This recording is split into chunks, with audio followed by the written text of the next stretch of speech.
सुप्रभात बच्चों, प्रातःकालीन कक्षा में आप सबों का हार्दिक अभिनंदन। कबीरा खरा बाजार में मांगे सबकी खैर, नाकाहू सो दोस्ती नाकाहू से बैर। अर्थात इस संसार में आकर कबीरदास सबका भला चाहते हैं। अगर किसी से दोस्ती न हो तो किसी से दुश्मनी भी ना हो। ठीक है ना बच्चों? हमें भी अपने जीवन में इन्हीं विचारों को आत्मसात करना चाहिए। अगर हम किसी से दोस्ती नहीं रख सकते तो हमें किसी से दुश्मनी भी नहीं करनी चाहिए और सबका भला हो ऐसी कामना सदैव करना चाहिए। इन्हीं सुविचारों के साथ आज हम लोग आज के इस सत्र का प्रारंभ करते हैं। तो जैसा कि पिछली कक्षा में हम लोग अभ्यास 10 के अंतर्गत संधि पे विचार कर रहे थे, है ना, जिसमें हम लोगों ने संधि की परिभाषा और संधि के भेद के अंतर्गत स्वर संधि का पठन पाठन और अभ्यास किया। स्वर संधि में जिसके अंतर्गत दीर्घ संधि है ना, और गुण संधि, वृद्धि संधि और यण संधि का हम लोगों ने भली भांति अध्ययन किया। आशा है आप लोगों को, जैसा कि मैं गृह कार्य में दी थी, ये बच्चों बिना याद किए हुए, और याद भी कैसे करना, समझ के याद करना है, तब तक इसे करना संभव नहीं है। समझ में आई ना? इसलिए आप लोग इसको भली भांति याद कर लीजिएगा। ठीक है, अब आइए आगे जो है ये क्या, आओ दोहराएं। यानी अब तक हम लोगों ने जो संधि किया, संधि विच्छेद और संधि किया, दो तरह से मैं बताई थी ना, उसी का यहाँ रिवीजन करना है। ठीक है, तो ध्यान दीजिए। पुस्तक प्लस आलय क्या हो गया? पुस्तकालय, है ना। यहाँ क्वेश्चन में दिया गया है ना कि शब्दों की संधि अथवा संधि विच्छेद। तो कुछ है जो संधि किया हुआ है उसका विच्छेद करना है, और जो संधि विच्छेद किया हुआ है उसका हमें संधि करना है। तो यहाँ ये पुस्तक प्लस आलय क्या है? संधि विच्छेद किया गया है और हमें इसका संधि करना है ना। अब आगे जो है उपाध्यक्ष, है ना, इसका क्या करना है? यहाँ विच्छेद करना है। तो क्या हो गया? उप प्लस अध्यक्ष, ठीक है ना। उसके बाद राजर्षि, यहां भी हमें विच्छेद करना है। राज प्लस ऋषि, राजर्षि, ठीक है ना। अब यहां देखिए विच्छेद किया हुआ है और इसका हमें संधि करना है। महा प्लस उत्सव क्या हो गया? महोत्सव। उसके बाद उमेश, यहां हमें विच्छेद करना है। उमा प्लस ईश, बड़ी ई, समझ में आया ना। उसके बाद भानुदय, भानु प्लस उदय, नौ में छोटी ऊ होगा। ठीक है, इस तरह से अंतिम अब जो है सदा प्लस एव क्या हो गया? संधि करेंगे तो सदैव। समझ में आई ना। अब ये आगे ध्यान दीजिए। निम्नलिखित रिक्त वाक्यों में उचित विशेषण भरकर उसका भेद भी लिखिए, है ना। आगे हम लोग पिछले अभ्यास 9 में पढ़े थे ना, विशेषण और उसके भेद, जिसके अंतर्गत विशेषण के कितने भेद थे? 4 भेद, है ना? गुणवाचक, परिमाणवाचक, संख्यावाचक और सार्वनामिक विशेषण। अब इन्हीं विशेषण के भेदों के तहत इसमें आपको भरना है और भेद भी बताना है। तो चलिए बच्चों, राम दूध पीता है, क्या होगा? गरम, ये हो गया गुणवाचक, ठीक है ना? अब चलिए, उसने कक्षा में प्रथम स्थान प्राप्त किया। अब ये प्रथम क्या हो गया? संख्या, यानी संख्यावाचक विशेषण। अब ये आगे ध्यान दीजिए, मेरी कक्षा में विद्यार्थी हैं, यहां हम कोई भी संख्या भर सकते हैं अपनी सुविधानुसार, है ना? 50, 51 जो भी हो, तो यहां ये क्या हो जाएगा? संख्यावाचक, ठीक है? मेरा घर दिशा में है, कोई भी दिशा का नाम यहां दे सकते हैं, पूर्व, पूरब, पश्चिम, उत्तर, दक्षिण, कोई भी, है ना? तो यहां ये क्या हो गया? गुणवाचक, ठीक है?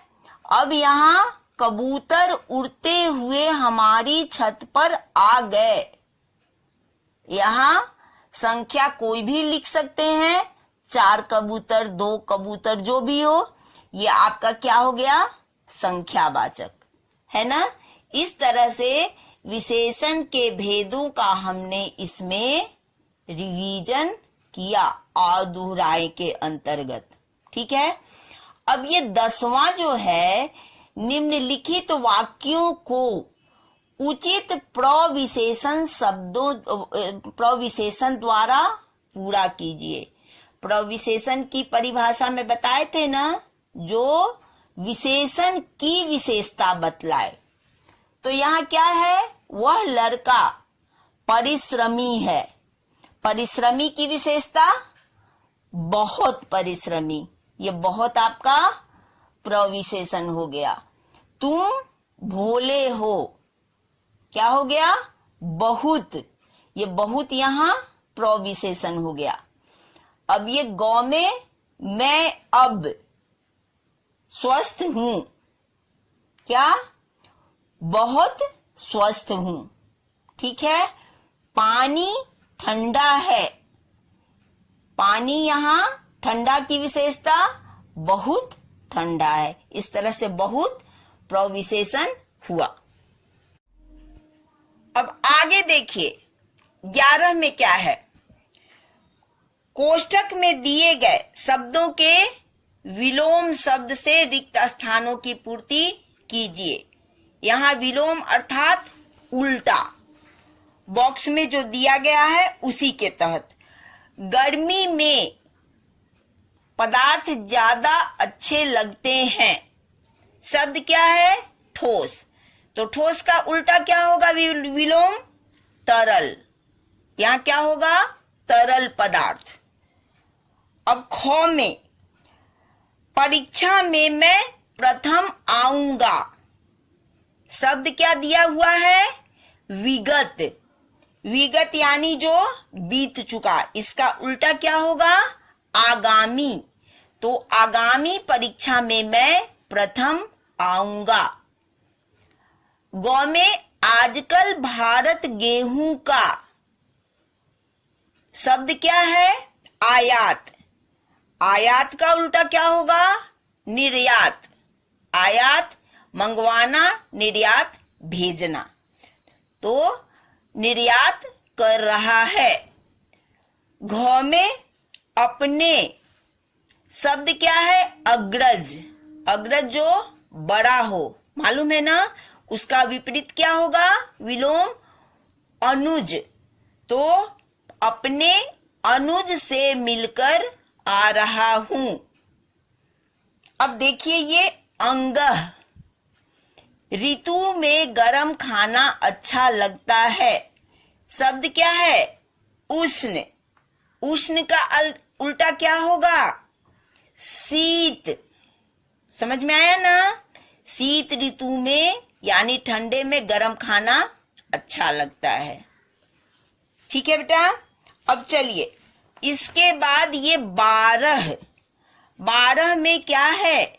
नीचे दिए गए मोटे वाक्यों में मोटे काले अंश का कारक बताइए। इस प्रकार से इसमें ध्यान देने वाली बात है कि कारक के कितने भेद हैं, है ना? चिन्ह के साथ कर्ता ने कर्म को करण से संप्रदान के लिए अपादान से संबंध का के की संबोधन हे हो रे, याद है ना?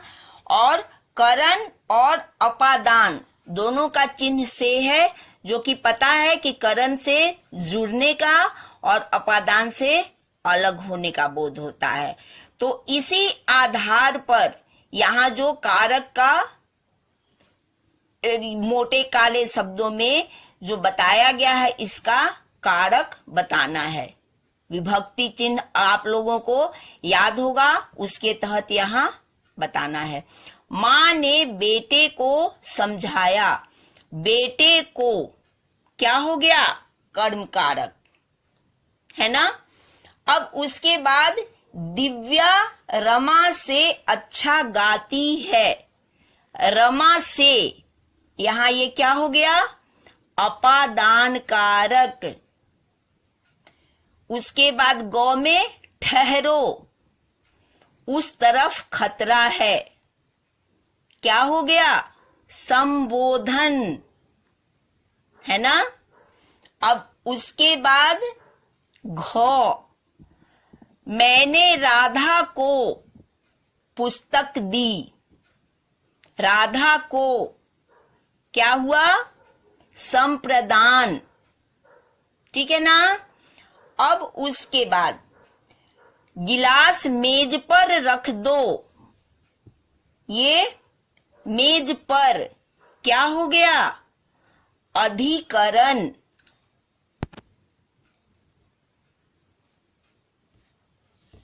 अब ये 13 में नीचे दिए गए अव्यय शब्दों द्वारा रिक्त स्थान की पूर्ति कीजिए। इसमें ध्यान दीजिए, यहां शब्द दिया गया है के बिना, और, ताकि, के पास, इसलिए, है ना? अव्यय यानी जो है उसको एज इट इज, है ना? मालूम है ना अव्यय? तो तुमने मना किया था, क्या होगा? इसलिए मैं नहीं आया। पिता और पुत्र घूमने जा रहे हैं।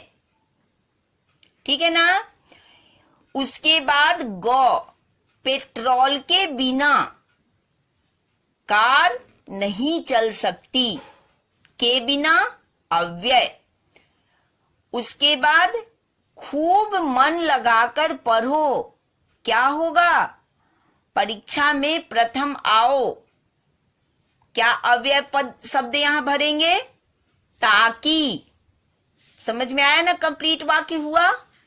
अब उसके बाद अंग, स्कूल, खाली स्थान, ही राजू का घर है।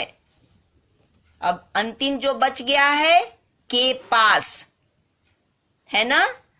स्कूल के पास ही राजू का घर है। इस तरह से हम लोगों ने इसलिए, और, के बिना, ताकि, के पास, इन सारे अव्यय शब्दों से इस रिक्त स्थान की पूर्ति को हम लोगों ने पूरा कर लिया। इस तरह से हम लोगों ने संधि और आज की कक्षा में ये कुछ विशेषण वगैरह, संधि, है ना, कारक, अव्यय, इन सारे चीजों का रिवीजन किया। अब ये अंतिम जो रह गया है संवाद के रूप में, इसे हम लोग अगली कक्षा में पूरा करेंगे। फिलहाल आप लोग आज जितना भी करवाया गया है उसको आप लोग कंप्लीट कर लीजिएगा और इसका रिवीजन पुनः पुनः आप लोग कर लीजिएगा। धन्यवाद बच्चों।